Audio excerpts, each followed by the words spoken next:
wabarakatuh. Perkenalkan, saya Mulyana Rizky, NPM 30621566026. Pada kesempatan kali ini saya akan membahas mengenai 10 penyakit yang dapat mengganggu pembelajaran serta bagaimana cara mengatasinya.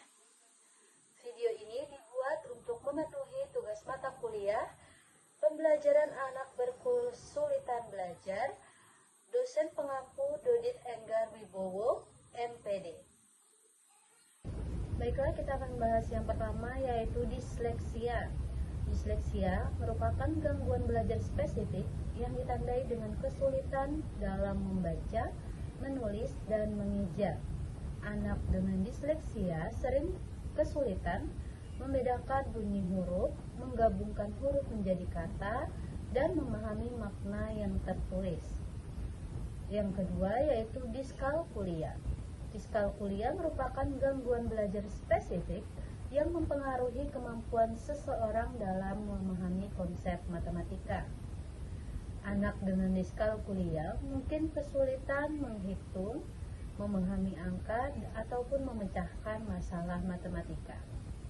Selanjutnya yaitu ada Attention Deficit Hyperactivity Disorder atau yang biasa kita kenal dengan ADHD. ADHD adalah gangguan neuron pada mental yang ditandai dengan kesulitan dalam memperhatikan, hiperaktivitas, impulsif, dan anak dengan ADHD sering sekali kesulitan dalam fokus, mudah terganggu, dan sulit mengendalikan impulsivitas yang ada dalam dirinya. Selanjutnya ada yang keempat yaitu autisme. Autisme merupakan gangguan perkembangan kompleks yang mempengaruhi cara seseorang berinteraksi dengan orang lain dan lingkungan. Anak dengan autisme seringkali memiliki kesulitan dalam berkomunikasi, bersosialisasi, dan memiliki minat terbatas dan berulang-ulang. Selanjutnya ada yang kelima yaitu disgrafia. Disgrafia adalah gangguan belajar spesifik yang mempengaruhi kemampuan dalam menulis tangan. Anak dengan disgrafia mungkin memiliki tulisan yang sulit dibaca, kesulitan mengeja, ataupun mengalami kesulitan dalam mengatur ruang pada kertas. Selanjutnya yang keenam yaitu gangguan memori. Gangguan memori dapat mempengaruhi kemampuan seseorang untuk mengingat informasi baru atau mengingat informasi yang sudah dipelajari sebelumnya. Hal ini dapat mengganggu proses belajar karena siswa kesulitan mengingat dalam materi pembelajaran. Selanjutnya yang ketujuh yaitu gangguan emosi yang bisa berupa anxiety maupun depresi. Gangguan emosional seperti kecemasan dan depresi dapat sangat mempengaruhi kemampuan belajar pada anak. Anak yang merasa cemas ataupun depresi mungkin sulit berkonsentrasi, kurang motivasi, dan mengalami kesulitan dalam berinteraksi dengan teman sebayanya. Selanjutnya, yang kedelapan yaitu gangguan penglihatan.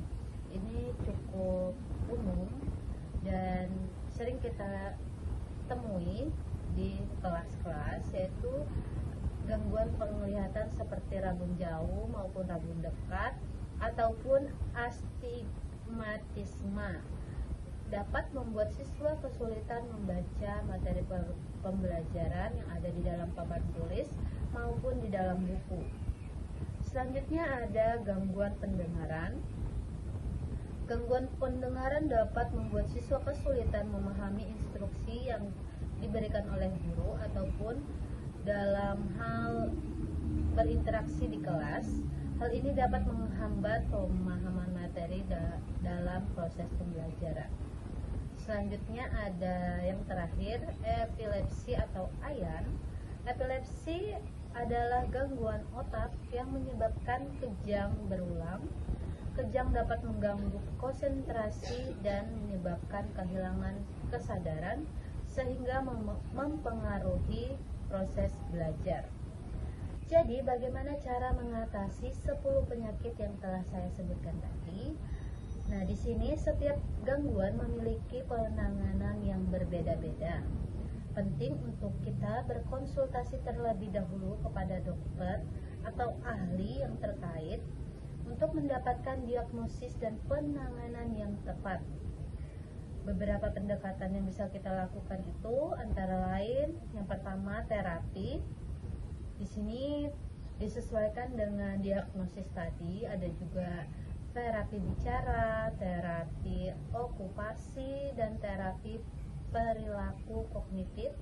Hal ini dapat membantu mengatasi kesulitan belajar yang terkait dengan gangguan neuron pada mental.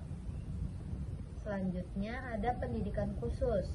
Sekolah dapat menyediakan program pendidikan khusus ataupun modifikasi kurikulum untuk siswa dengan kebutuhan khusus. Selanjutnya kita juga bisa menggunakan alat bantu untuk gangguan seperti penglihatan maupun pendengaran, seperti kacamata maupun alat bantu dengar. Selanjutnya ada juga obat-obatan. Obat-obatan ini dapat digunakan untuk mengelola gejala ADHD, gangguan kecemasan maupun epilepsi.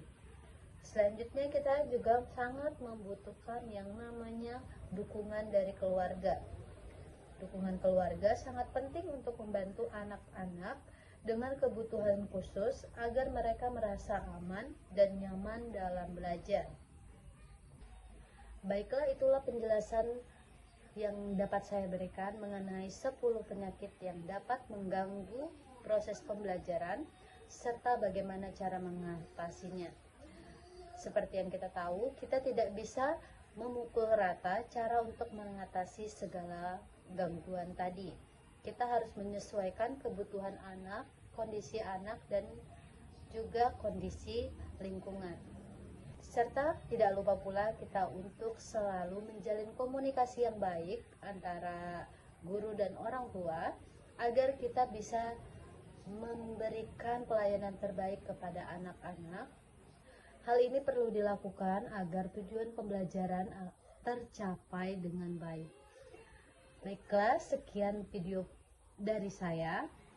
Saya ucapkan terima kasih banyak atas perhatiannya. Wassalamualaikum warahmatullahi wabarakatuh.